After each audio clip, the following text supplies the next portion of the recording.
I'm not seeing the conference room. Council. Hey, do you That's a lot. That's a lot of sass. camera on? He wants Are you ready? Can we do that? Everyone here? Please join me for the Pledge of Allegiance. Oh, he does. Pledge of Allegiance. To the flag of the United States of America and to the republic for which it stands, one nation, under God, indivisible, with liberty and justice for all. Call the roll, please. Mayor Bailey? Here. Mr. Bateman? Here. Mr. Goodyear? Here. Mr. Hart? Here. Mr. Ori? Here. Vice Mayor Phelps? Here. Mr. Pink? Here. Okay, welcome everyone. With us tonight, we have our Assistant City Manager, Chris Weinich, Director of Finance, Mark Medler, Clerk of Council, Misty Clark, City Manager, Dave Kennedy, City Solicitor, Joe Braun, our Fire Chief, Ott Huber, Police Chief of Police, Michael Gabrielson, our Deputy Fire Chief, who is going to speak shortly, Bruce Hawk, former Mayor Rob Weisgerber, former Council members Todd Osborne, Pat Mays, and Kent Blair. I think that's everyone. So welcome everyone. Just a point of Madam Mayor, I'd like to move that we amend the to add resolution number 2024-42 to the agenda for immediate consideration by council. Second. All right, call the roll, please.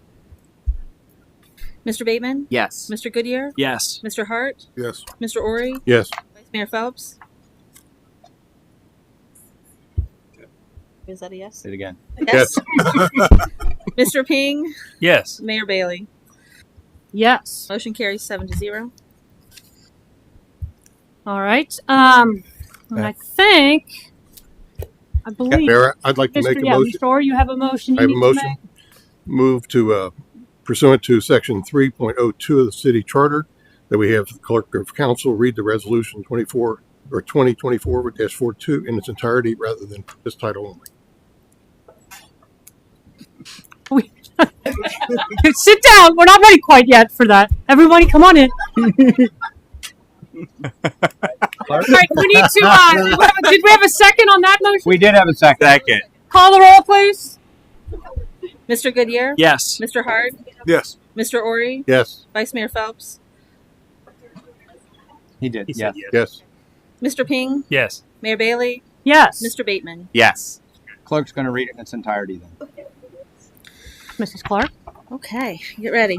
Well, let's wait a minute. Resolution. We got Hold on. Let's let everybody come on in. All right, come on in.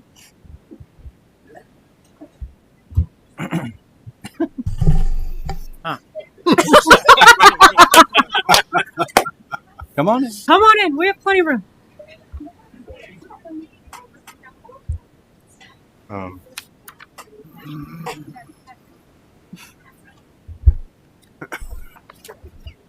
Quite possibly the most disciplined and civil surprise I've ever seen. Is that everybody? All right. Go ahead, Mrs. Clark. Resolution naming the parking lot at the intersection of Harrison Avenue and First Street the David B. Kennedy parking lot. Whereas David Kennedy earned a bachelor's degree in urban and regional planning from Miami University and a master's degree in community planning from the University of Cincinnati. And whereas he began his long-standing career in public service working for Delhi Township before he became the administrator for the village of New Richmond in 1989. In August 2014, the city of Loveland hired David Kennedy to become the city's manager. And whereas since starting in that role, David Kennedy has worked tirelessly, starting before the sun comes up. Why am I getting choked up? Until well after the sun sets, to make the city of Loveland a better place to live, work, and play for its residents, business owners, and visitors. Whereas David Kennedy has implemented and completed 4 master plans for the city of Loveland. Whereas David Kennedy has applied for and began and been awarded more than $11 million in grant funds to be used for a multitude of park, road, infrastructure programs, and other projects for the benefit of the city of Loveland.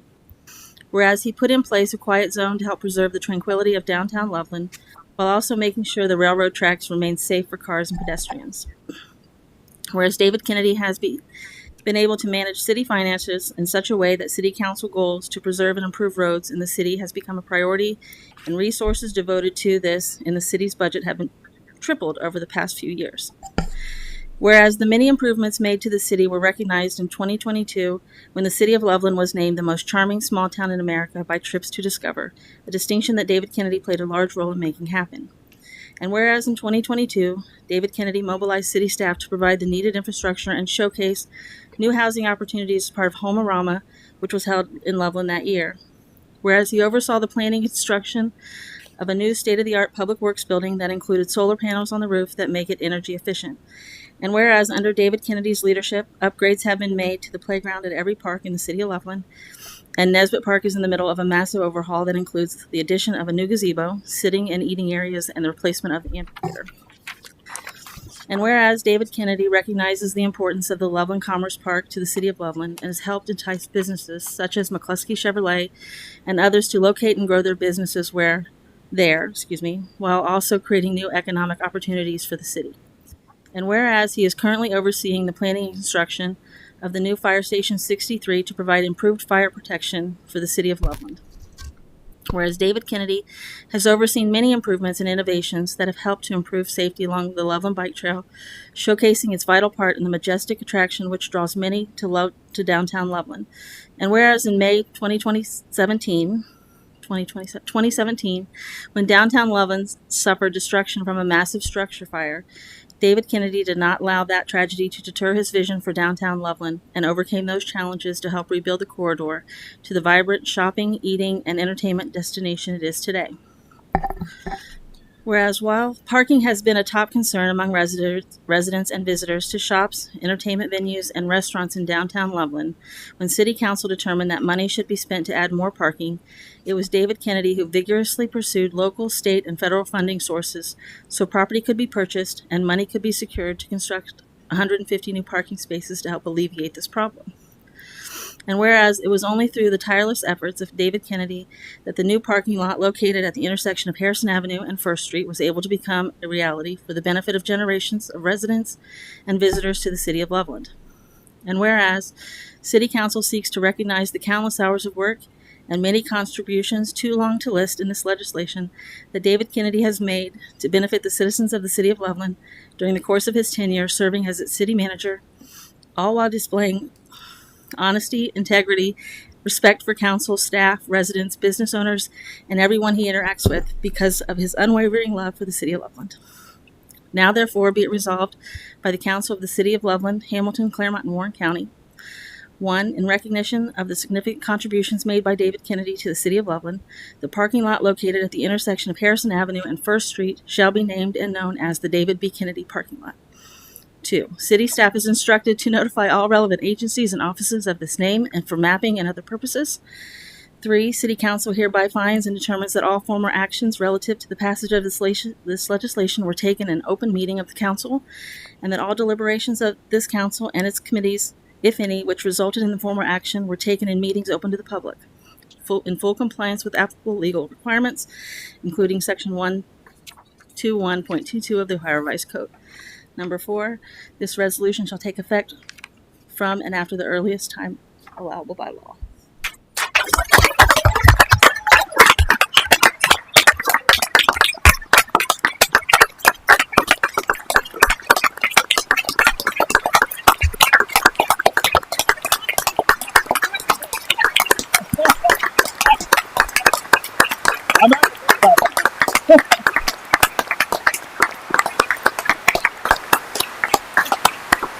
Quite official yet. We do have to vote Okay. and maybe talk about it. Does Sure. anyone have any comments they'd like to make? Okay, Mr. so- Ping? Yes, just a couple of comments. One personal comment that one of the whereases in there was about the fire downtown. And that was actually the first time that I met the city manager was when I came down for that after that had happened. And the thing that surprised me was that he was on vacation. That was Memorial Day weekend. He was on vacation and had contacted my office to have somebody come out and look at the buildings. And so it just struck me like, what kind of guy leaves his vacation and comes back for this? I mean, isn't there an assistant? And you know, that's Dave. And there was another thing I just wanted to share. It was an email from one of our residents, Josh. I didn't get his permission to use his full name, so I'll just leave it at that. But he sent an email.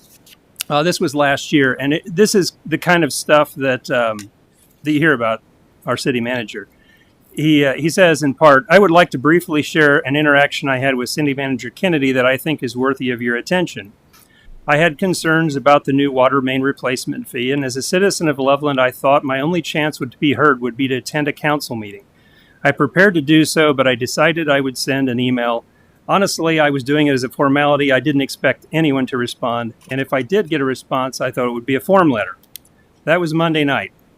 I checked my email this morning, Tuesday, to see that I had already received a response at 6:39 a.m. from City Manager Kennedy himself.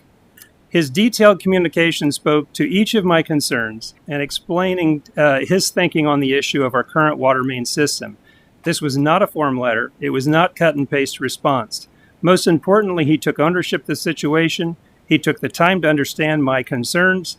I believe his leadership starts with the ownership.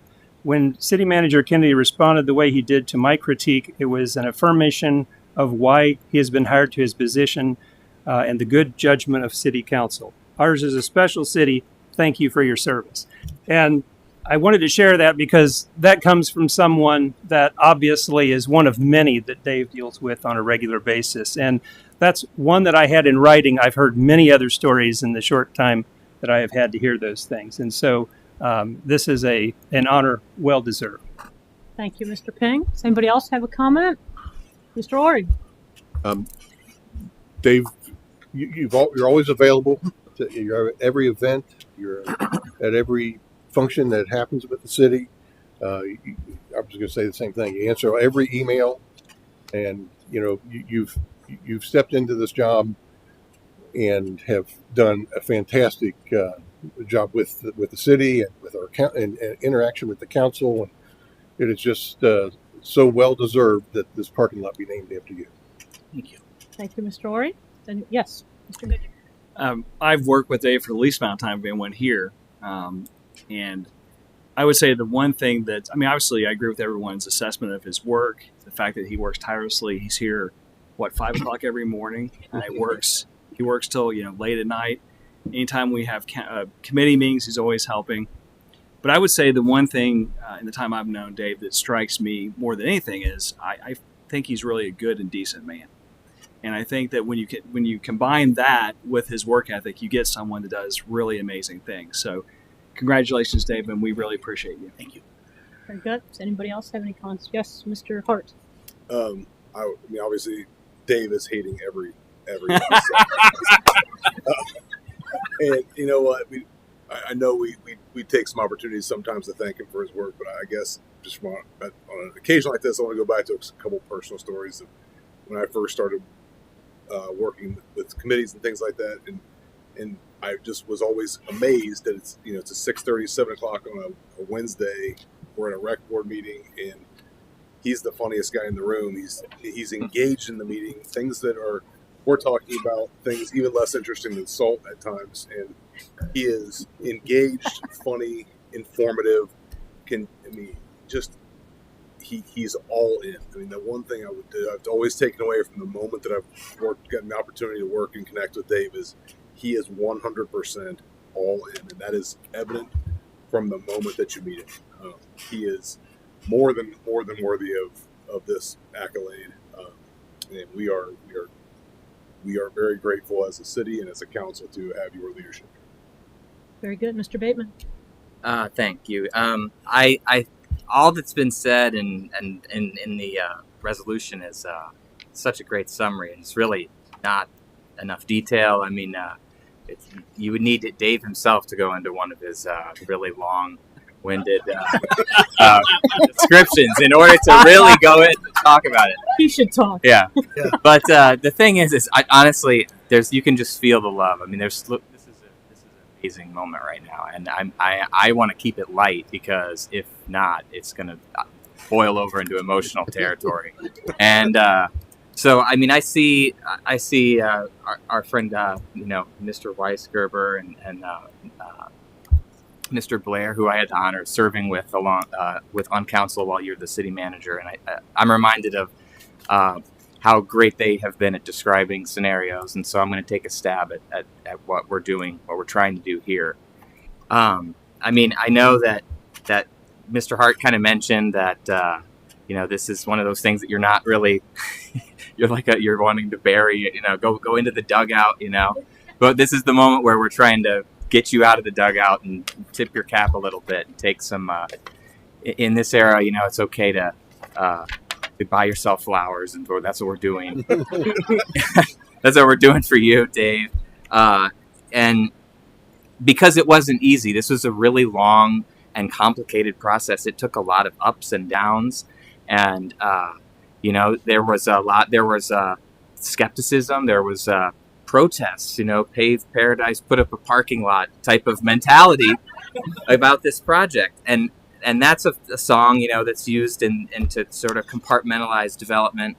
I like the Talking Heads version, which is the opposite of that, called Nothing But Flowers, which is talking about this used to be a parking lot, now it's covered with flowers, and people come to Loveland because it's an avenue for outdoors, beauty, and recreation. And they have trouble coming to Loveland because there's no place to park. There's no access. It's difficult. It's challenging. And we're in the process of fixing that, working on that, in all due part to your leadership. And this parking lot really is going to serve as a destination, a place, And I think if we're going to honor your contributions to the city of Loveland, it ought to be something modest, like a parking lot, something, not grandiose.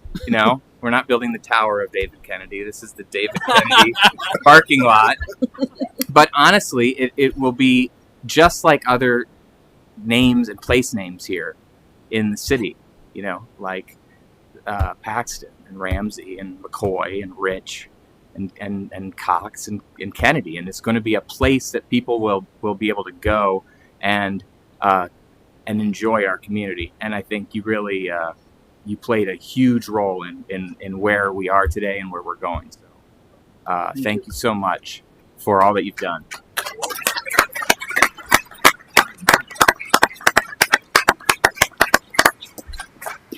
Vice Mayor. Oh, please no.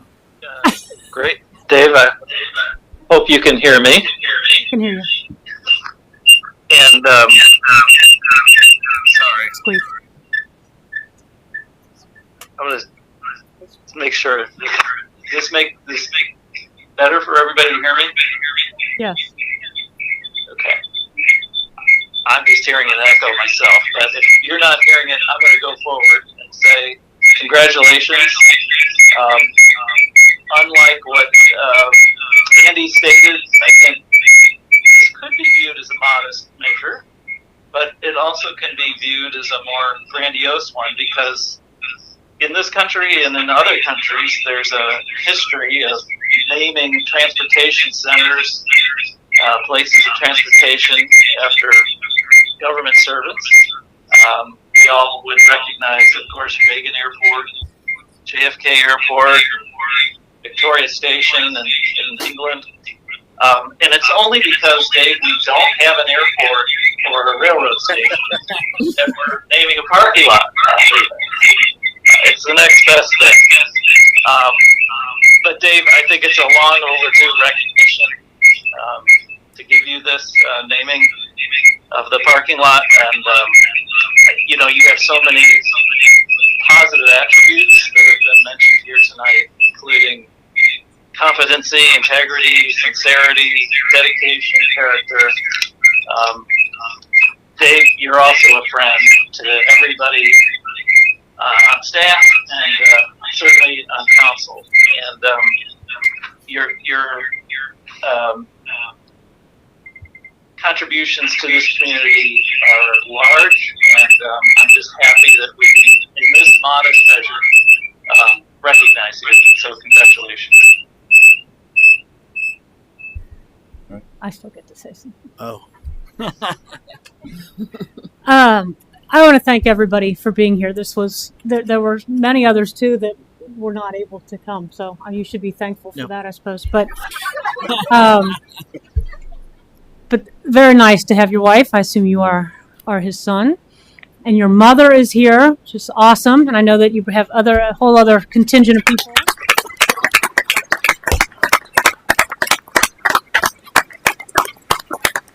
But thank you, all of you, for making this more special. What I think is kind of funny, when I would call and invite people, inevitably they laughed because they knew how you would respond to this. And then that was immediately followed by, "That's awesome. He is totally deserving." We got a lot of good ideas for the parking lot, and this was one of them. And you probably saw those and thought that was never going to happen. But it was kind of a no-brainer for this council, I think, because we are in the middle of sort of a renaissance with this city. Everyone knows it. And it is in large part because of what you have accomplished over the last 10 years and the heart and soul and time and energy and love that you have given to your job and you've given to the city and its residents. You are, yes, you will be the first to deflect and say that other staff, and it's certainly true, help with grants and it takes everybody to get all of this done. But you need to have a quarterback. And you need to have a vision, and you are that quarterback. You are the heart and soul of everything that has happened good in this city. Certainly.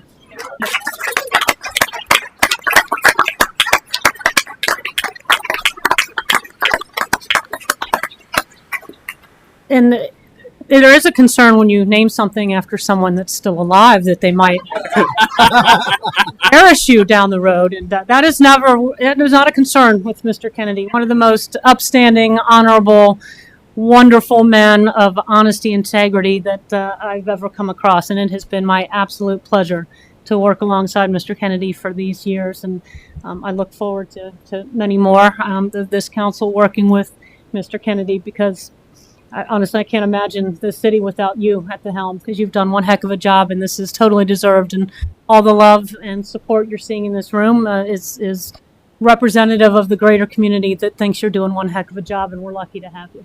Thank you very much. And we'll let you speak in a minute, so be thinking about that.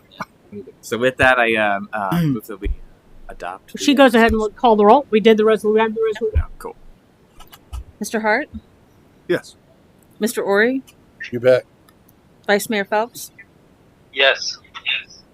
Mr. Ping? Yes. Mayor Bailey? Yes. Mr. Bateman? With love, yes. Mr. Goodyear? Yes. Resolution 42 is adopted by a vote of 7-0. Here we go. Hey.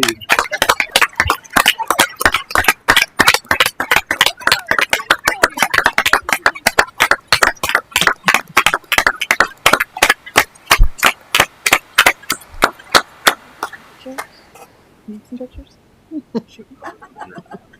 You can present it. Turn it so we get a good picture. Got to get a picture. That's awesome. I know they're just little. I don't know. Do you have a few words you'd like to say?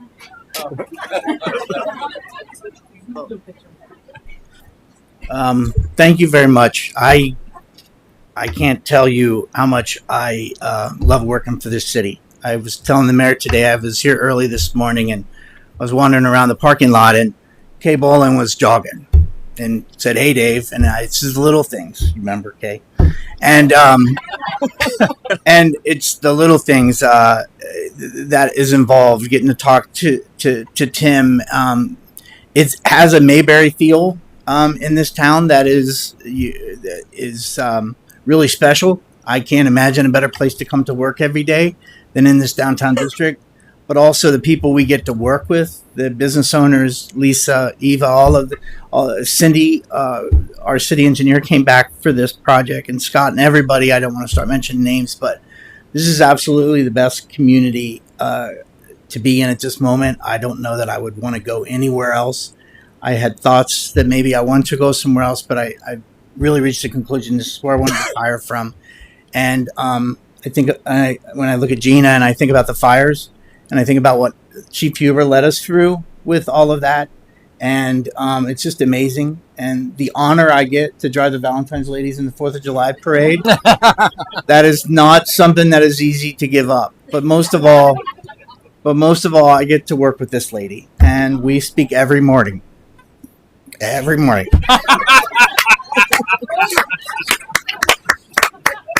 Sometimes I feel like I can hear her garage door going down and something where she works, and we talk about her daughter got engaged last night. We talked about what we're doing with projects, what we're doing with, and it's just an amazing camaraderie. She is clearly my boss, but we are very, very good friends.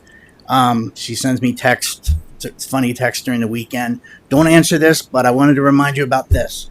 And I don't know that people understand all of what she does, and the ability for her to step forward and get projects. I will use one example. We were struggling to get the West Loveland Bridge funded. We needed about $200,000 more. I mentioned to Kathy that it's also technically a Claremont County bridge. Next thing you know, we're all at a commissioner's meeting getting a check for $200,000. And because they needed to take a role, that's the involvement that Kathy does. So it's really a privilege to get to work with her. So thank you very much. I really appreciate all of this. I did not have a clue.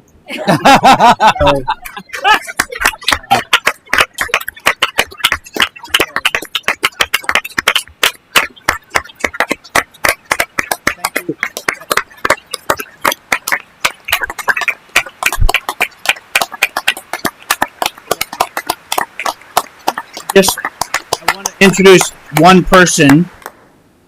If you want to know a rock star on the west side of town where we all grew up, this is my mother. She's 94. She's just like him. She won't come over. This is my mother. She was also my grade school principal. She was the National Catholic Principal of the Year. She is just recovered from. Yes, you were the National Catholic. She just recovered from a pelvis fall and is already back and running and wants to start driving again. My brother put up a chairlift that's already been taken down. So that about summarizes my mother. So this is Pat Kennedy.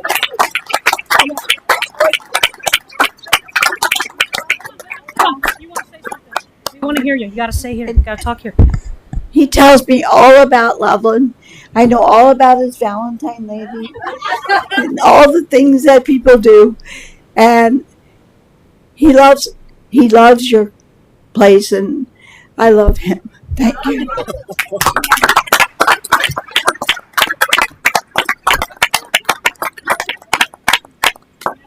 Get everybody. Think after a picture with me and his family. Can we get everybody?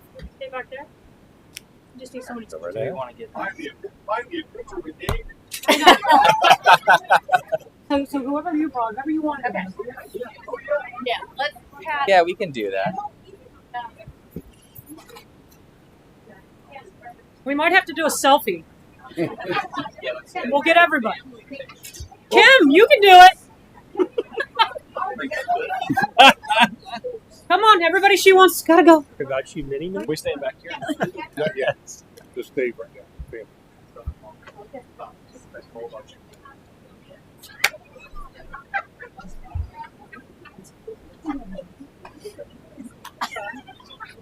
All right, come on. We'll try to get everybody here. Everybody's here. I think maybe you should take it from there and put down the selfie. Okay. There you go.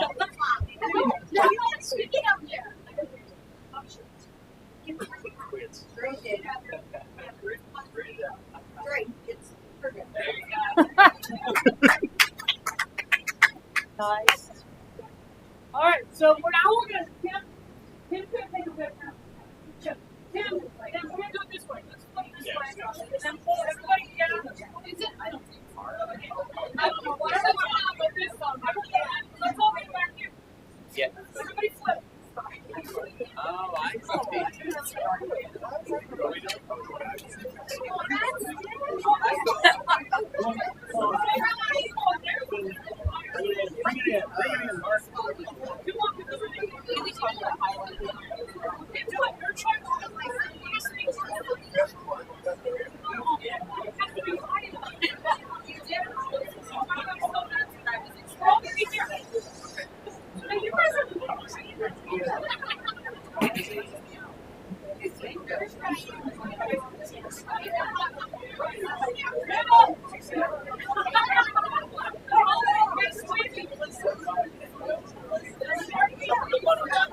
Yep.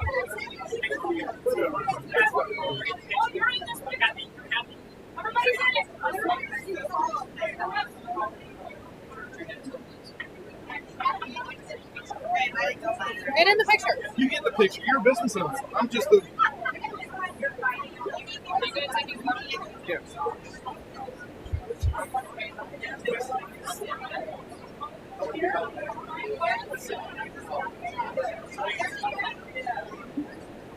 Ready? Okay, now with this one. No, it's me. How do you flip it? Can?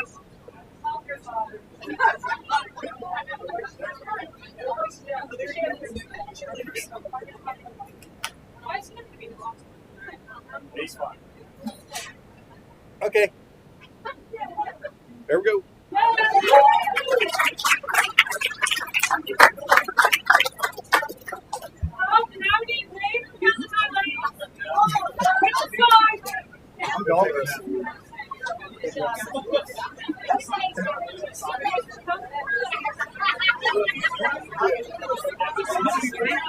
Sunset today. 2:30 I'll be here. I know, I do.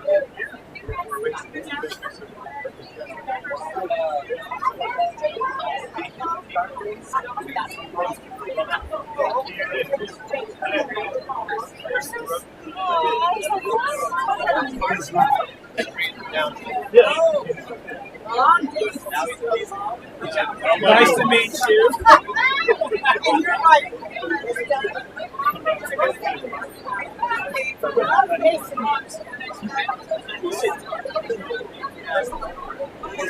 You did well. You did really well. See you later. Jacob, Grace. Hi, Joe. Nice to meet you too. Nice to meet you too. I hear a lot about you, man. I heard you got the rifle training and everything. Now he's going for the shotgun. That's right.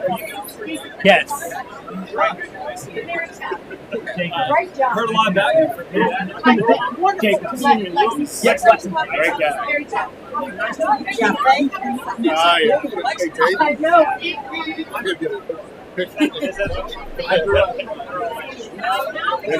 that right? Like Oh yeah, and congratulations. Yeah, congratulations. Trying to get the wedding started. Yeah, you've been down here. Yeah. 1 year. Yeah, I get to. Right. It's been a long time. You do it on the cruise. Yeah, we're on the beach. She said she didn't know it's time. It's my grandma's brain. Oh. Miss Bailey, how are you, sir? I'm sure I'll see you later. Take care. See you too. Congratulations. Thank you very much. I had no idea. Yeah, I had no idea. Yeah, we're all screwed. That's what I had to do. Think about all the people that knew. It was a total secret. I'll try to do it. I'm worried how long they'll have. Very good. Thank you very much. Yes. Terribly. Thanks. No, it was like preparing legislation without it. All right. My daughter, I told her just tell me. That's tough for you. That's hard. I didn't even at all. I read that spell. I mean, We're just screwing up Dave's estimate of the time. Yeah. You're not getting free. That was discussed yesterday. We had calls to discuss this without you. Oh, really? Oh yeah, a lot of them. Huh. Which is amazing. Your agenda review call, we were as melodramatic. We all had already planned the agenda. Oh. But we pretended. Glad you shared him with that. There it is. Well, Here, just tell you very quick. All right, move this party on. Ever told you about this? My dad was All right. He was on farm. Chief's kicking you guys out. Kentucky Wagner Day. He was the guy. Gotta get out of here. Yeah. That was for you, man. So get out to go to the pharmacy, open it up, and give him medicine. Say good luck with He didn't 820. say it. yeah. Yeah. All right. Like the way that you deal with it. I don't know. Okay, that was So fun. much to so many people, Dave. Really. That was good. Okay. We did it. Fun. That's amazing. It was a surprise. We did it. That's awesome. That was fun. Yeah. Sorry. Everybody did this alone. All right, Deputy Chief Hawk. Yeah, I picked an awesome night to be here. Congratulations, Thanks. Kennedy. Thank you. Great honor. So I'm here tonight to present the 2023 annual report for the Loveland Sims Fire Department. We've highlighted several accomplishments and achievements in there for you to review.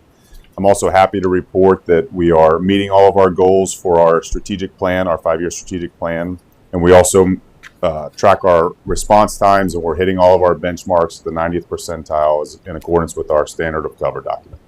So I have hard copies for everybody, and you'll also be able to view this on our website. It's www.lsfd.org. So that's what I have for you tonight. All right. Well, thank you. We have an awesome fire department, so thank you, and thank you to your department.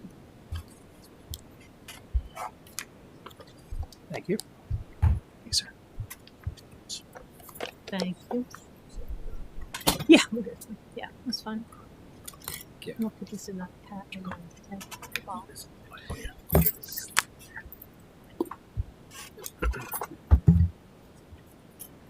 All right, Mr. Weisgerber.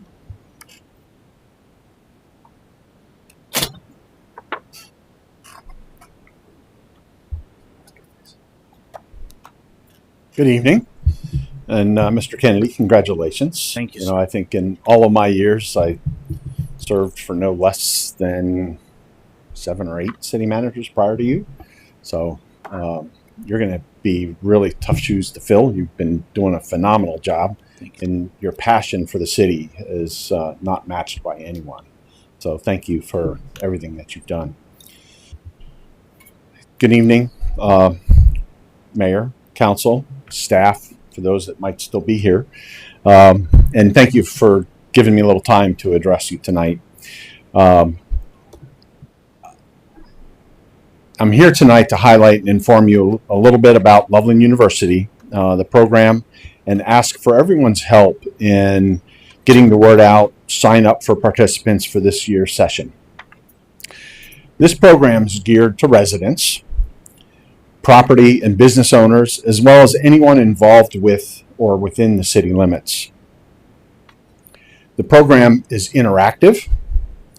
It's an adult learning, which is experience-based, and it's programmed to help anyone understand the inner workings of how the city and the community runs and interacts. This will be the 5th year that the city is providing the class to the residents. As a member of Loveland University, you would experience hands-on exercises including debates, deliberations, discussions, facility and location tours, special guest speakers. A short synopsis of the class. We have 10 sessions. We begin with discussions at the Loveland Museum Center about where we have been and our role as citizens. We have a session with our police department to understand training needs, situational risks, crime scene investigations. You'll walk away amazed at professional coverage that the city enjoys and a bargain at any price. The river is key to our community. So we have a session with the Little Miami Conservancy to understand the fragility of our ecosystem and balance of protection and development. There is a balance there, and we need to have that discussion. The class with the LSFD is one surely not to miss, because you'll have a hands-on opportunity for life-saving techniques and situational firefighting at the training tower. A community needs proper planning, building, and zoning processes. In this session, you'll participate in creation of a balanced new development that meets city code and its city needs, but is uniquely you and your classmates' concept.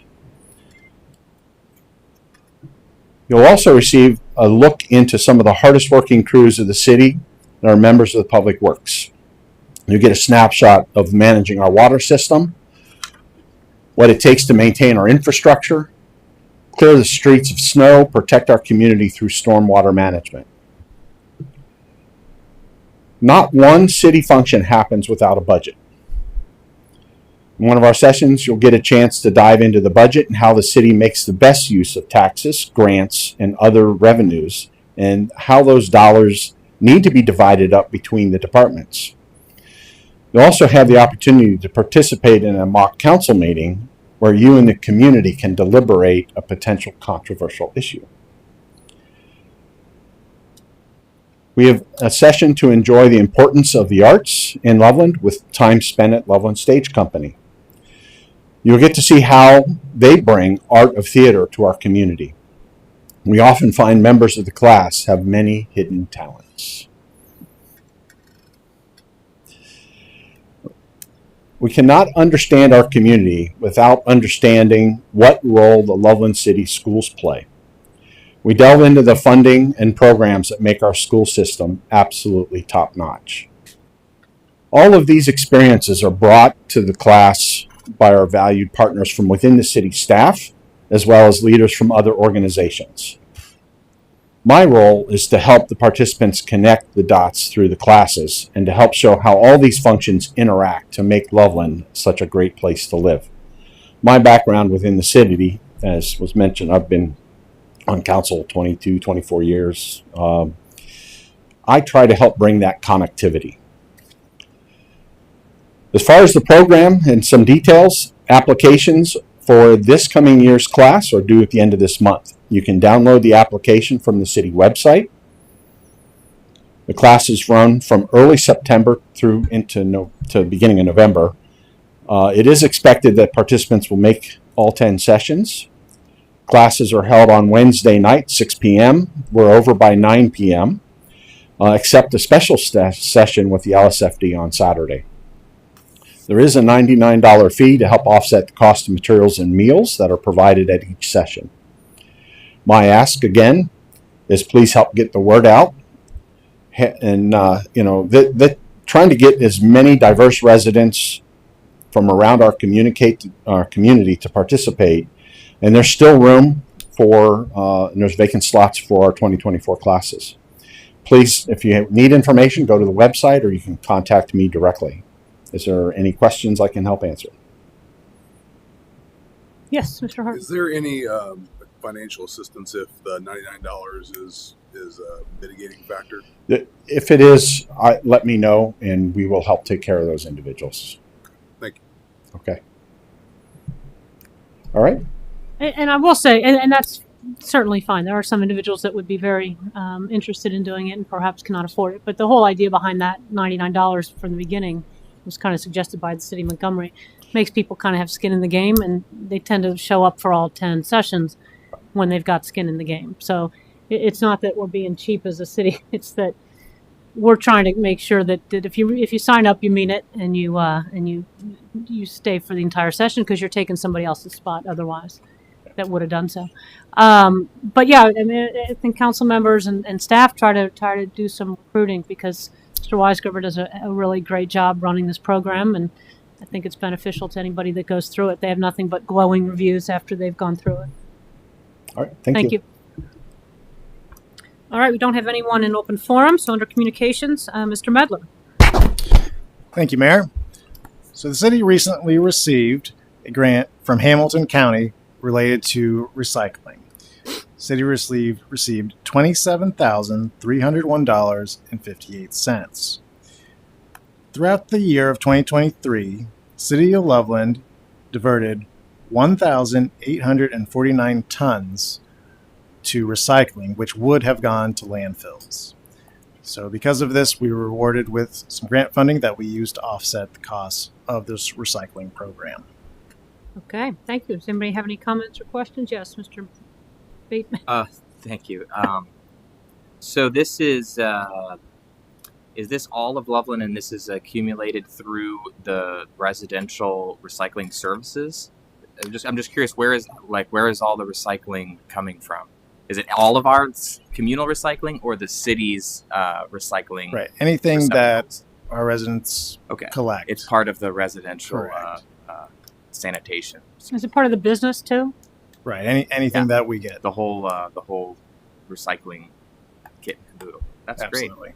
That's great, and it's great that they have an incentive to do that. I was just curious where that was all coming from. If it was just the city's city-owned trash or recycling services, but appreciate it. It's hard to measure the tonnage, recycling.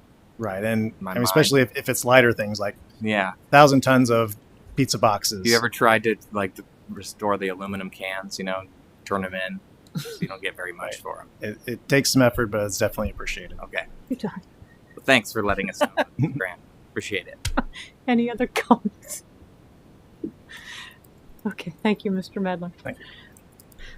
All right, next we have minutes from the May 28th, 2024 meeting. Are there any changes or additions to those? We have a motion to adopt as written.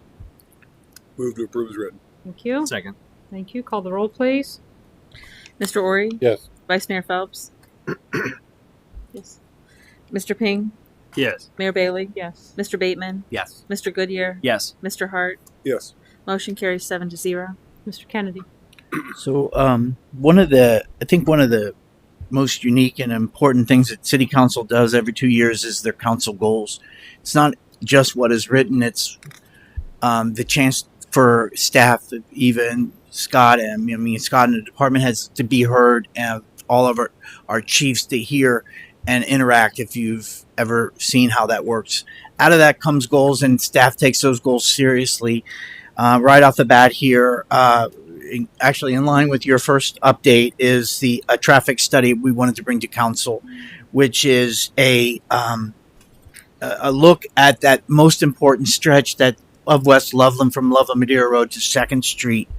I've said it once, I've said it 1,000 times. If there was a quick fix to traffic, Tom Carroll and Cindy Kloppenstein would have figured it out. It's a bunch of little things, little tweaks that have to be done. The smart traffic signals, turn lane at the mobile, improved access into downtown with what the city did with Harrison, widening the road, lining it up with into the parking lot, the left turn on Carl Brown. It's been tweaks, been going on for years. And I think the time, and council recognizes this, is time to do a deep dive in West Loveland, that stretch. So we reached out to our traffic engineer to help us come up with a study that will deep dive. And we hope that this will answer a lot of questions. Some of the key ones is for example, how do improvements to Harrison and its proximity into the downtown change how people turn into Carl Brown? There's largely been a thought that once all the bridge is done, you're going to see more and more people wanting to make that left turn onto Carl Brown because it's an easy access through Harrison now. It's a smooth turn. So what do we do? How do we make that turn lane larger without impacting Cappies? There's a lot of questions. How is signalizing the bike trail? That's still coming. The bike trail is now going to be signals. There's going to be signals for cars. There's going to be signals for people. How's that change things? Councilmember Kip Ping mentioned that this is probably a time for us to change how we do railroad. Is railroad only going to be an in? Maybe we don't need it to be an out anymore. How does that impact? This would take his idea and put it to paper. Would a roundabout at Riverside, this is a big project of Corey's, would a roundabout at Riverside Drive finally allow the city to do that long goal of making that connectivity, that pedestrian connectivity on West Loveland into downtown? Would a roundabout do it? And would that be the thing? Little things can you modify Greer Military right here to make it a more desirable exit out of town? If you're going to remove, so on and so forth, how do you align it? So what this study is going to look at that and much, much more. Look at things the city's done, how it can be tweaked, the things the city going to do, and improve the traffic flow. We saw today, Chris and I were talking today while we were taking down a pole on 48. We really feel that the new entranceway into the parking lot is going to really change the whole flow. Why would you always go turn at Paxton's when you've got 3 lanes right here? So this is a very timely study. It's a direct result of council goals, and it's a good move forward. It'll come to staff through various sundries, and then Chris and probably Kelsey, our new city engineer, will come make a formal presentation. It's $18,825. Quite frankly, is a very good price. Using Ed makes sense. Ed knows the city. Ed's the one that got the city the funding for the traffic signals. Ed is the one that designed I'm not going to use the word, but the kneecap on 48. Ed is the one that came up with that whole flow. So Chris and I feel best to go with him. We did not budget this, but we do have funding in 1316 5600, which is general city operations. Any comments? Oh, I'm hesitant. Mr. Bateman. Okay. the kneecap of that. Just I'm glad you brought that up because my question was really around why tech. I know we are talking a lot with when we do these designs. We've got lots of different, and maybe Mr. Ping, might have more insight on specifics of the engineering project because we've done traffic studies before and we've done design studies, and this is sort of a mingling of the two, or sort of combo version. Is that their area of expertise, and have they done other plans and designs for us in the past that you might? Yes, TEC stands for Traffic Engineering Company. That's all they do. We have blossomed out from Choice One. Chris and I were talking about this the other day. When it comes to certain aspects, we use certain companies. When it comes to a large part of what we do is Choice One. We have geared towards all traffic goes through TEC and specifically ED. This will allow, also this is very helpful for funding. The city being able to do a roundabout is not cheap, but it's doable in the sense that right now they're very popular funding items. A roundabout at Riverside, of which we have a rendering, could be exponentially make an impact to this city. Flow from Riverside. Who wants to turn left on the West Loveland and get the scoffs of everyone? That whole roundabout, how that would go, and think about it. The property is available. It really could be flow, but we need to do a deeper dive. The pedestrian connection. I know Councilmember Phelps has always been a big fan of how do you get to a point where you can park on Love Madeira Road and walk into the downtown district. If we are learning, and that's not as easy as you think.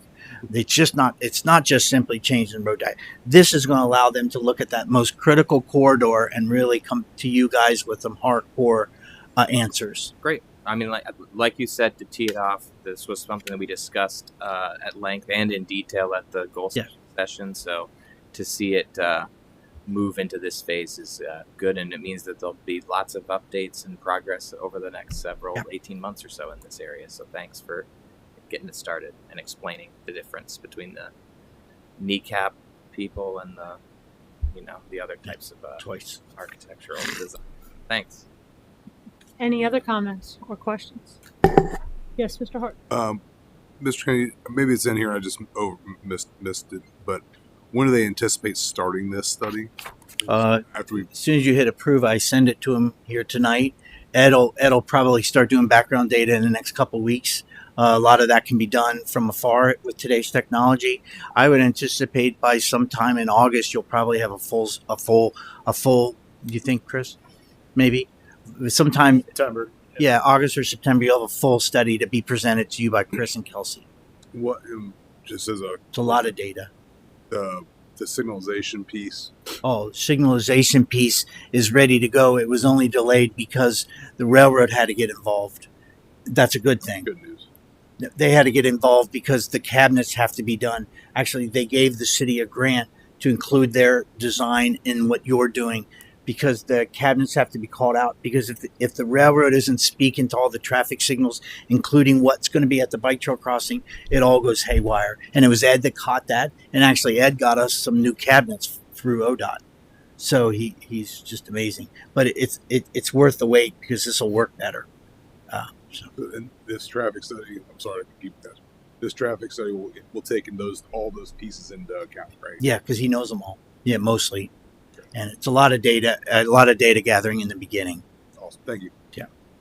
Any further questions or comments? Yes, Mr. Kennedy. I just had one general question. There was a comment in the memo that Wall Street was not included in the traffic count. Is that because they already did that? Well, it wasn't true in the traffic study because we didn't see any real modifications that we would make to that intersection. We already put the smart signals at that intersection. That intersection, remember when you used to sit there and wait and there was nobody on Wall Street? Remember we put the smart signals in? We just didn't see there was any much to be gained. If there's any change to the road diet or any future pedestrian connections, it would include Wall, but we just didn't see any need to do a deep dive into how you're going to restructure that intersection. Because by all accounts, it works well. Thank you. Anyone else? All right, read the resolution, please. Resolution authorizing the city manager to execute an agreement with TEC Engineering for design services for the West Loveland Avenue Corridor Transportation Plan. Thank you. Call the roll, please. Vice Mayor Phelps? Mr. Ping? Yes. Mayor Bailey? Mr. Bateman, Yes. Mr. Goodyear, Yes. Mr. Hart, Yes. Mr. Ori. Yes. Resolution 43 is adopted by a vote of 7-0. Mr. Kennedy? So the Nisbet Park Master Plan was finalized in 2021. Since that time, that we've been able to do a gazebo with lighting, landscaping, ADA access, multiple portions of the walkway, and 2 of the 3 proposed seating areas. City just recently was able to complete another walkway on the south side of the Nisbet, which was actually Chief Huber pointed out that we had so much traffic that was going up the bike trail that were just turning left and they were going to the gazebo or to the restroom. So the theory of that college campus thing is put the paths where the kids are walking. Well, that also allowed the city to create the boundaries for the third and final seating area, because we did reach one conclusion. We did not want the third seating area to go where it was originally planned. We met with Lynn Zook and she agreed. That's a lot of pressure on that particular tree, and as you can see in the photos. So the Claremont County Park District paid for that recent pathway, and we just reached the conclusion. The mayor and I discussed if we would go after NatureWorks, which would be a viable funding source for the seating area, we would be waiting until probably early next year and may not get funded. The thought was that I talked to Chief Huber and Mark, and we talked about some of our extra COVID money, and we thought, well, maybe this is would be a small portion of it. We could use some of the leftover COVID money to put the dining area in now and go after NatureWorks for something else, because there's other projects to go after NatureWorks. So that was the thought. So if you recall, the COVID funding is not just for reimbursement. It is for mitigation. That's why Hamilton County Board of Health helped pay for both the seating areas, because the funding is supposed to also look at, okay, if it all happened again today, what's the city done to help make it a little better? And the thought of that is you helped expand seating areas. So we felt that this was a good use of the funds. It is about 4. Chris did the measurements. We can fit about 4 tables in there. And that's the same size as the first seating area. The resolution in front of council would be only for the seating area. The tables are within my spending limit. That wouldn't be part of what council's approving. This would actually probably see this seating area get completed in about a week, and then the tables will be delivered and installed in another couple weeks. So you will have your third and final seating area. You can check that off the list. We met with Little Miami River Conservancy. They love it. It's near them. They are very happy to have their seating area by them. And all in all, this just checks another box off, and it's a good use of some leftover money we had. Thank you. Any comments or questions? All right, read the resolution, please. Resolution authorizing the city manager to execute an agreement with Finer Lawn and Landscaping for the installation of an outdoor seating area in Nisbet Park. Call the roll, please. Mr. Ping, Yes. Mayor Bailey, Yes. Mr. Bateman, Yes. Mr. Goodyear, Yes. Mr. Hart, Yes. Mr. Ori, Yes. Vice Mayor Phelps. Yes. Resolution 44 is adopted by a vote of 7-0. Mr. Kennedy? So this, and Mr. Chief Huber can answer your questions. I'll just give you a real quick rundown. So when council ordered the fire truck back in November of 2022, it's actually going to be arriving this fall. City Council approved a Suffin SLR 75-foot ladder truck. Council also took action to utilize, back in February of this year, Council approved utilizing the COVID funding for the new truck. Just like a lot of things, the truck is coming not equipped. So in the efforts of wanting to put this into service quickly, LSFD staff has been working on getting all of the various equipment and materials. This is one of a big list, and Chief Huber can go over with me. But a quick summary: it consists a lot of various gaskets, wrenches, adapters, cutters, valves, tools, and other rescue equipment. And this would authorize us to get this equipment. And he can tell you how quick we would be able to put the truck into service. All right. Do you have anything to add? I know equipment that, Mayor, that is on every fire truck is required by ISO. So there's a listing of equipment that every piece of apparatus has to carry, whether it's a ladder truck or a fire engine. And obviously, if the fire truck is wore out at 15 to 20 years, so is the equipment. The equipment is actually used more so than the actual truck itself. So whenever we replace a piece of fire apparatus, we replace the equipment that's on the truck as well. So there will be one more expenditure that will come before you, which are the hydraulic tools. You might recall, or you might remember those as being called the jaws of life. So that will be coming forth sometime in July or August. The apparatus is about midway through construction. We expect to see it sometime around September or October. All right, thank you. Any comments or questions? All right, read the resolution, please. Resolution authorizing the purchase of equipment for the outfitting of LSFD's new Supfin SLR 75-foot ladder truck from Vogelpool Fire Equipment. Thank you. Call the roll, please. Mayor Bailey? Yes. Mr. Bateman? Yes. Mr. Goodyear? Yes. Mr. Hart? Yes. Mr. Ori? Yes. Vice Mayor Phelps? Yes. Mr. Ping? Yes. Resolution 45 is adopted by a vote of 7-0. Thank you. Mr. Whitehead? Yeah, thank you, Mayor. Loveland Madeira Road corridor improvements. Here to talk about that a little bit. As you know, in 2022, comprehensive master plan was performed as far as what types of upgrades need to be done for that area. The project as a whole was split into 3 different phases. Phase 1 consists of West Loveland Avenue to Valley View Drive, which is what we're going to be referencing today. Phase 2 will be Valley View Drive to Castle Skateland, which we are currently seeking the funding on. And Phase 3 is from Castle Skateland to Oasis Turf, or the Public Works Campus, which is that is actually probably a step farther. Stage 1 plans have already been submitted to ODOT for that.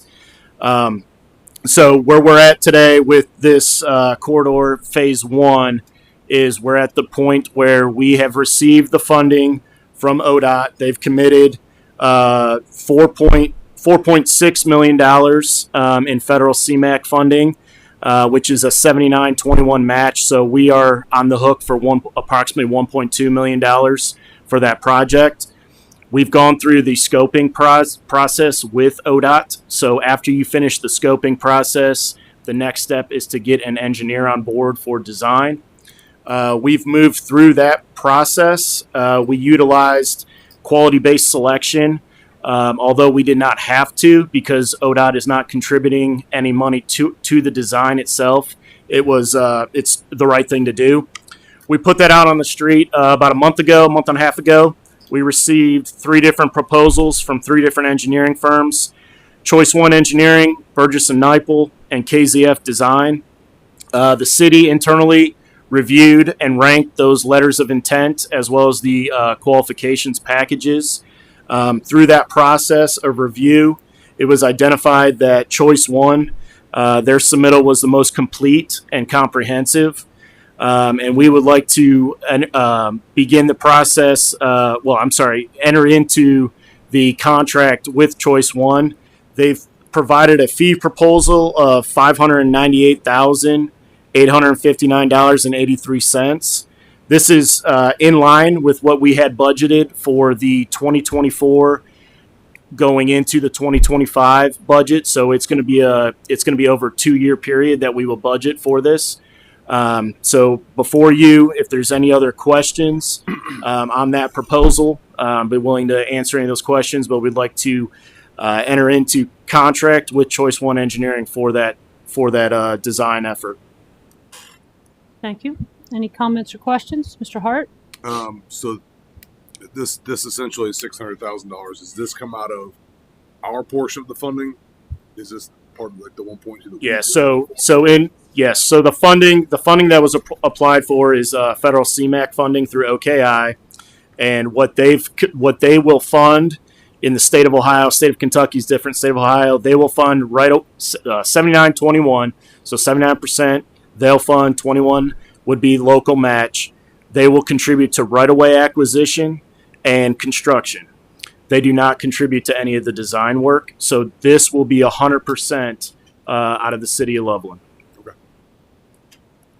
Any other comments or questions? Mr. Ping? This is an oddball thing, but I saw it and I want to bring it up. So in their standard terms and conditions, there's a clause about us not being able to solicit or hire anyone that works for Choice One. And the only question I have is from a legal perspective, from those of you that are attorneys and know better than I do. This would not preclude us from ever doing that, would it? I mean, it's just for the terms of this. During the course of the project. The course of the project. Okay. It just seemed a little onerous to say. We're required by law just to represent that they're not currently hired working or anything. Okay. Thank you. That's it. Thank you, Mr. Ping. Does anyone else have any comments or questions? Read the resolution, please.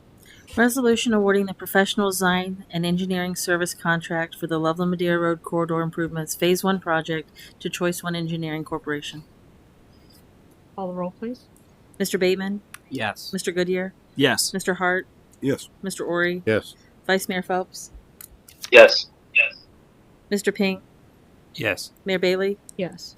Resolution 46 is adopted by a vote of 7-0. Mr. Weinich? Thank you, Mayor. The next item I have for council is when I came over. I've been here about 8 weeks now, and one of the things I got hot and heavy in was the water system and PFAS and whatnot. So kind of decided to, with the blessing of the city manager, Mr. Kennedy, took a kind of a deep dive into our water finances along with Mark also, and took a look at, obviously we have our rate structure, and that, that looks okay for right now. One of the other way we take in income for the water system is through what's called the water impact fee, which is also with some municipalities and other entities is also known as a tap fee. So essentially when you tap into the public water system, there is a burden on that water system that needs to be somehow monetized for the system to be able to continue to make improvements, repairs, and make capital improvements on the system. We took a look at that, and currently the way the city of Loveland and the way we charge our impact fee is based on the meter size. So there's two different ways that a lot of communities and a lot of entities will base these impact/tap fees on. And they can be either on meter size or on equivalent residential units, which are ERUs. And taking a dive into that and looking at surrounding communities, in Figure 1 in your memo, I took an example of a multifamily development that was 100 units with 2 bedrooms. The way we would calculate that impact fee would be based on a 6-inch meter, which would be typical for a 100-unit multifamily.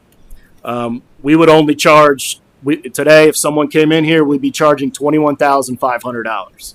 On that range of other Southwest Ohio communities, it's extremely low. There's definitely some areas there that we can find some ways to put some of that money back into the system, specifically since we know we have a 5-year capital improvement plan that was put in front of the council last budget season that identifies $9.5 million worth of water improvements. That does not include any of the PFAS mitigation. So we have a lot of projects coming up in the next 5 years that need to be addressed. So if you take a look at that, the way it's calculated, and you take a look at it based on an equivalent residential unit calculation, that would be based on the Ohio EPA has basically a table in there, what they call their green book, that identifies current usages for certain developments. So one household is considered, the average is a 4-person household that uses 400 gallons per day of water. So if you take that as a baseline of one ERU, and you take that table that they present, and you kind of plow that into what a multifamily would be, the calculations are different. The calculations change a little bit. So what we're saying is we're not changing our ERU, which would be still $2,900, which is one unit. What we're saying is, instead of just charging the meter size, and I'm not 100% sure how those numbers came about. They've been in place for quite a while. But if you take a 5/8 inch meter, which is $2,900, which is 1 ERU, which would be a typical house, and you carry that over to, say, a 100 unit, 2-family or 2-bedroom apartment complex, that calculation changes. So what I show you in the second figure 2, is if you had a 100 unit, 2-bedroom multifamily, you did the same thing. Essentially, you'd be charging per ERU, but and this is where it gets a little confusing. But it's a 2-bedroom is not 400 gallons per day. It's actually something less, closer to 300 gallons per day. So you're charging based on what they're going to use at that location. So if we did it by ERUs, you'll see in figure 2, the same situation, 100 unit, 2-bedroom, we would be collecting $217,500 for that same situation. That still puts us pretty close in line with other communities. It puts us kind of on the upper end of the middle. If you look from April 2022 to April 2024, we collected $82,000 in impact fees. If we use this modified calculation, we would have collected $132,737, which was an increase in revenue of $50,000 over 2 years. I really, looking at this and looking into it, I think it's definitely something that we would recommend council consider and look at, because I think it makes a lot of sense. There's a lot of opportunity there for developments to, as I like to say, kind of pay their fair share for the infrastructure improvements that need to be made. Obviously, there's preliminary plans that are in place currently today that have been kind of through the process. They're not final. We would recognize those and allow them to be under the previous structure. So we're not going to come back to anyone that has preliminary plans and, throw this number at them when they weren't able to budget for that. But we would make this known to the development community that we're making these changes if council does see this as a step forward. So I know this would be done as an ordinance because this does fall into our code of ordinances. So I'm sure there's going to be questions on this. So I'm willing to take any questions that council may have. All right. Thank you, sir. Does anybody have any questions or comments? It's first reading. Yeah, this is a first reading only, but now's a good time. Yes. I just want to make sure I understand this correctly. The recalculation of the impact fees will only affect multifamily and commercial developments, not single-family homes. That's correct. So 1 ERU will still be $2,900. So if someone comes in with a single-family home, their fee will still be $2,900, just like it was yesterday. Right. So we're not impacting single-family homes. And I think you mentioned this, but looking at the figures and looking at the charts, am I correct? I mean, what we're doing is not pricing leveling out. I mean, we're still competitive with other communities. We're just basically coming in line with what exists at other places. I believe so. I think if you look at the stage that the city of Loveland is in, there is not a lot of development, large pieces of property, large development. You'll see communities typically will keep their impact/tap fees low when they're trying to attract residential. And it's a mechanism that a lot of communities will use. But what we're going to see is, as Dave has talked about before, it's a lot of infill that we're going to continue to see. It may be single family infill, but it may be multifamily infill also in these small pockets. So no, I don't see this as obviously if a developer was here today, they would say, oh, absolutely, that's a deterrent, and I understand that. But as far as us comparing to other communities, we're right in line. Okay. Thank you. Any other comments or questions? Mr. Bateman.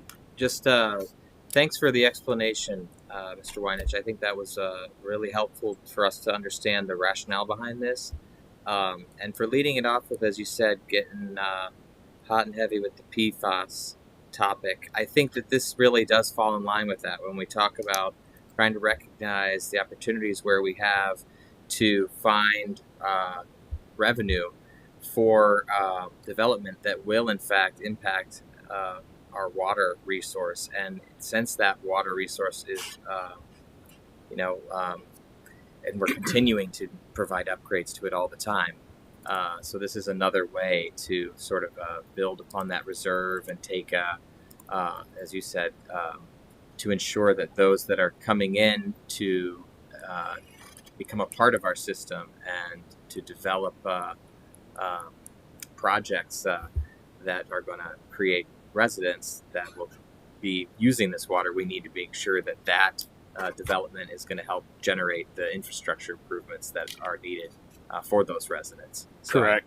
It's very forward thinking, not to be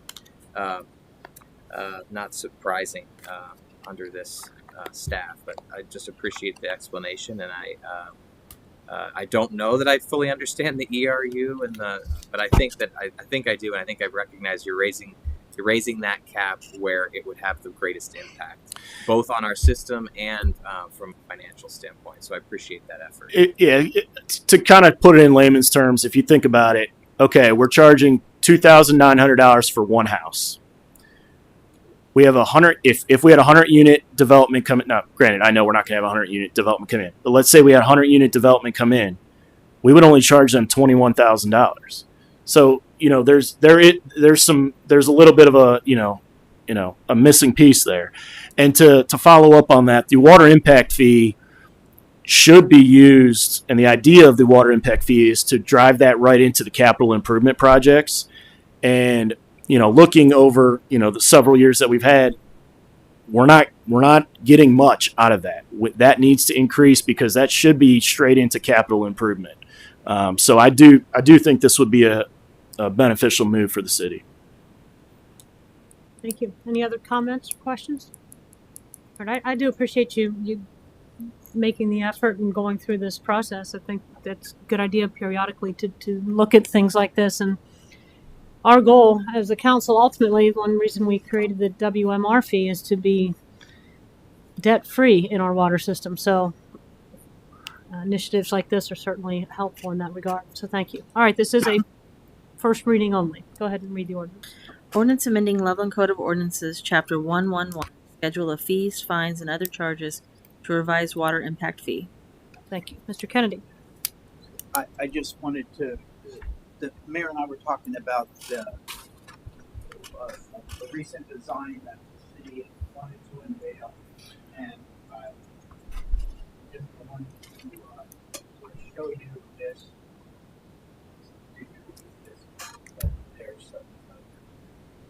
So, just wanted to point out that when the city purchased the mobile gas station, we had basically like one brace structure. We wanted to construct a turn lane to improve traffic flow in this flare nose. We wanted to fully remediate the property and complete compliance with EPA and the Bureau of Underground Storage Tank. But what we also wanted to do was turn it into a very extremely nice public use, and something that we were really proud of, and something very special and something really unique. And we hired the service of Casey Atten, and those of you that don't know her, she is a very, very talented personality and highly focused on certain people. When it comes to planning and design, we always go to Casey Atten. And she did such a wonderful job on this particular part of the Loveland Station. And our council has the memo, but we get to remember what it used to look like. Kathy and I, the mayor and I, felt that we really wanted to present it to the public, and also because we recently submitted an application for some of the funding to do it. So, just wanted to sort of show everybody what we're looking at. The way Lynn does this is she sort of gets you where her ideas come in. One of the things that we had mentioned first, we really don't want to be more big. That this needed to be unique, and the seating would be built into the walkway, and we didn't want a whole lot of structures in this part. So this was Lynn's way of sort of pointing out, and we thought we could potentially have a water feature that it was smartly done, not over the top, not something that was a big maintenance May. So this is what you're seeing here is her talking to staff, sort of showing us what went into her input. We originally thought about some structures and sort of moved away from that.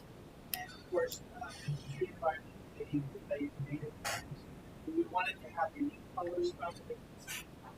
And this was right in line with the city of downtown management now, downtown. We really wanted something when we think about the location and how much traffic goes by the location. So what Lynn came up with was our first design on this park. And really unique. It includes, of course, the barrier for the railroad track that's required. Of course, very unique walkways with seating built into it. A very central gateway right there in the corner. You all remember what it used to look like. And we went into it, of course, Chris is working on taking Kathy's idea on the seating area over in this, trying to have the lighting come into it, where you can sort of see the front line and how everything is built into it. Very unique functions here. These, of course, are phones. This is a modern feature that did that, of course, on your phone. So it gives you an idea how the seating goes into it. Think about how the property across the street someday will develop. We're just talking about right outside your front door. So it gives you a different perspective of how it can look railroad track. Really like the seating, nothing against me, but nothing to do with other definitely. And then this sort of she's just showing you sort of an evening view of the project.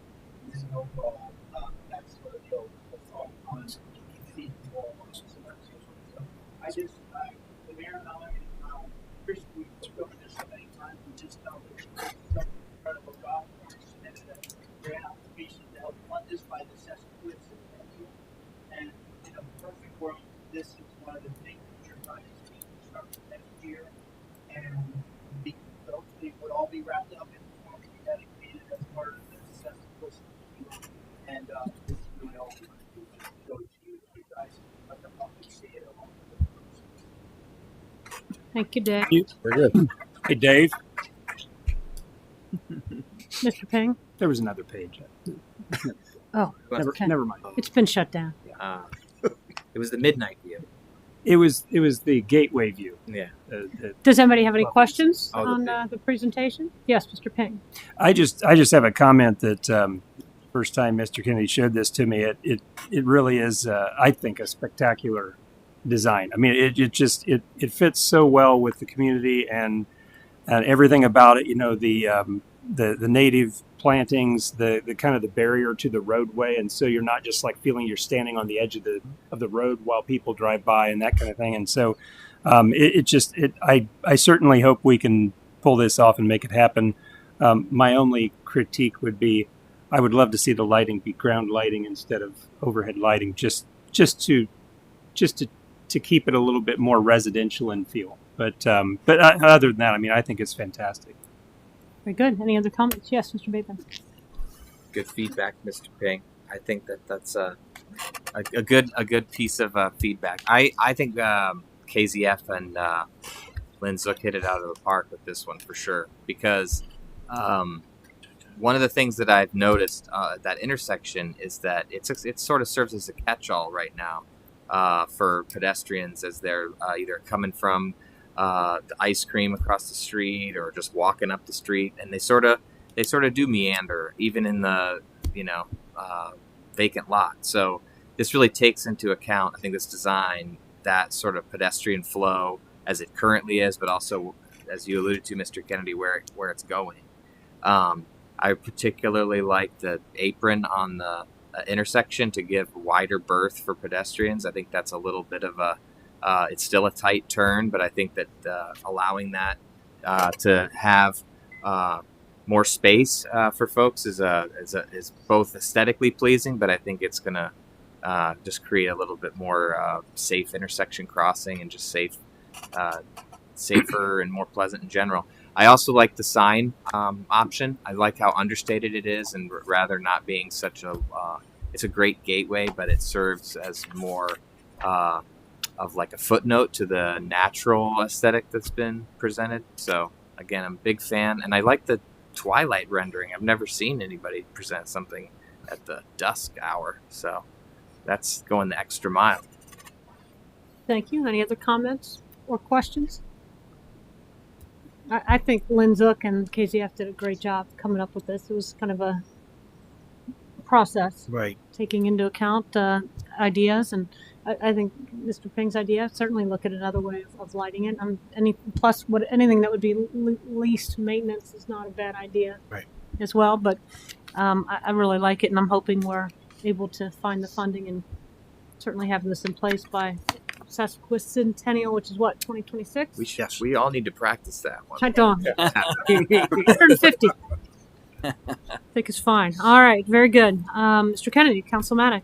So Chris and I color code these. I'm going to zip through mine real quick, and then Chris, who has obviously jumped right into every project we have going on, just real quick. Obviously, City Council approved the plan tonight. That sort of merges into the other plan, but you approved the transportation plan on West Loveland. Market Chestnut property with an end user that most benefits the community needs. The city is currently using a professional broker to help market that property. Of course, timing is key, as we're learning, and as the city keeps doing projects like Chris was talking about, we're obviously enhancing that value.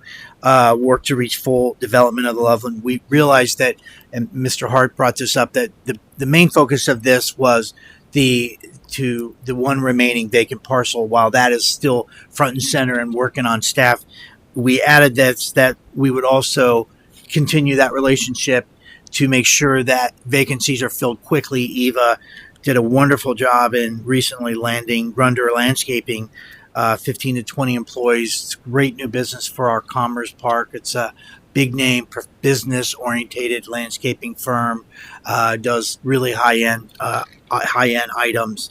My last update will be simply under complete all Nisbet Park improvements. Again, council took action tonight to move forward with one more step on that particular project. I'll turn it over to Chris. Yeah, we talked about already a little bit when we approved Phase 1 contract with Choice 1 for the Loveland Madeira Road Business Corridor revitalization. That's continuing to move forward. Phase 2, as I mentioned briefly, we submitted Phase 1 plans to ODOT. So as you're probably familiar, through the ODOT process, there's a Stage 1 submittal, Stage 2, which is pretty much right away, as well as the design plans, and then Stage 3 is pretty much you're done. So we submitted Stage 1 on Phase 2, and then we're still going after the funding for the last phase of that corridor. Sidewalk connectivity for the rest of our Claremont County neighborhoods. We have a great intern on staff, Ronan Mirza. He took a good first look at the Claremont County neighborhoods and identified through mapping where we got sidewalks, where we fall short, and so we're working through that process of identifying where we need to fill those gaps. So that's moving along. Riverside Drive. We're continuing to work with U.S. Army Corps of Engineers on that project. We were hoping this month we would have gotten a little bit farther along with the public engagement portion of it. I'm hoping to hear something here shortly that they officially release it for public engagement. That's part of a U.S. Army Corps project. The way they do things, there's a whole public engagement portion. So we're moving along with that. Obviously, we're at the U.S. Army Corps' kind of at their mercy in a sense, but they are very well equipped with the funding apparatus as well as the expertise for this project, with it being essentially a failure of a riverbank. So we're working through that process. And then the last one I had was the PFAS, working to get in compliance with Ohio EPA. As I talked about several meetings ago, the deadline for compliance is 2029. We're continuing to work through that process. We have a draft study that will be finalized hopefully here by the end of either this week or next week. Once we get that study finalized, we will get a general plan, which is required by the Ohio EPA, which essentially is the study again, but in a different format. We'll get that complete, and I hope by the end of June, when we finish up both of those plans and studies, we will go out for a request for qualifications for design for the PFAS mitigation. We've had several interested consultants, very qualified, nationally known consultants interested in the project that have come down to the plant already. I've taken them on tours, and we've gone through it with our chief operator, Ricky Gregory.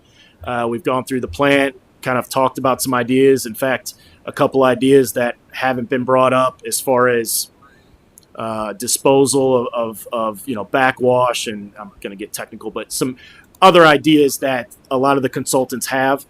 So I'm pretty excited for that, to put that out for requests for qualifications, because I think there's some very qualified consultants that are going to be interested in this project. As you approved, I don't know, a couple meetings ago with the Verizon easement / contract on our towers, that's good seed money for us, $290,000 that will be driven directly into the design. That's not going to cover all the design, but that's going to get us moving along. So we're going to continue moving down that road, and I'll be able to give you updates as you need them on that project, because I know it's going to be a key project for the city. Thank you. Any comments or questions for either Mr. Kennedy or Mr. Weinrich? Yes, Mr. Bateman. Where does the intern? What's his name? Ronan. Am I saying it right? Mirza. Where does he go to school? He's going to the Ohio State University. Let's let Dave say it. And say it right the first time. Got it. You won't say it. Great. Thanks for giving him credit too. We're I came obviously from the county. We use interns a lot too, and I tell you, I'm very impressed with how our staff is able to bring them in and challenge them and give them projects to run with. It means a lot to an intern, so I appreciate that comment, and I think it's great. And he used Google Earth and walked around every street in Claremont County with a color coding situation on where sidewalks are, what side of the street, which they don't. And he did it in 3 days, sitting in Argo. That is the base map for what you guys were asking for. He did a wonderful job. That's great. He's a great kid. Anything else? All right. Reports. Volunteers will help the city plant native plants in Nisbet Park tomorrow from 6:30 to 8:30 p.m. If you'd like to volunteer or learn more about the event, visit the city's website. A new art exhibit will open this Thursday, June 13th in our lobby. Latest exhibit is by the Watercolor Guild of Loveland and will run through August 14th. And the exhibit will be a stop in the Loveland Art Gallery crawl on June 22nd. In addition to the city's concerts in the parks on Sunday nights, we also organize mini concerts in the Nisbet Park gazebo called Trailside Tunes. First one will be the first one is this Saturday, June 15th. Chris Lee Acoustics will perform from 1 to 3 p.m. City offices will be closed next Wednesday, the 19th, in observance of Juneteenth. The next Sunday night concert in the park will be on Sunday, June 23rd, and feature, the Lady Joya Band. Begins at 6 p.m. I think they are rhythm and blues, I believe. The concert on Sunday night was Blacktop Rodeo. They were excellent. Mr. Blair was there. They were very good. It was a very nice turnout. It was a very nice night. Planning for the city's annual Independence Day celebration is underway. Visit the city's website to register for the parade. If you want to volunteer, contact Misty Clark. And that is it. Anybody else have any reports? Need a motion to adjourn, please. So moved. Is there a second? Second. Call the roll, please. Mr. Goodyear. Yes. Mr. Hart. Yes. Mr. Ori. Yes. Vice Mayor Phelps. Yes. Mr. Ping. Yes. Mayor Bailey. Yes. And Mr. Bateman. Yes. Motion carries 7-2. Go enjoy your family who ate without you. Are they all gone? They all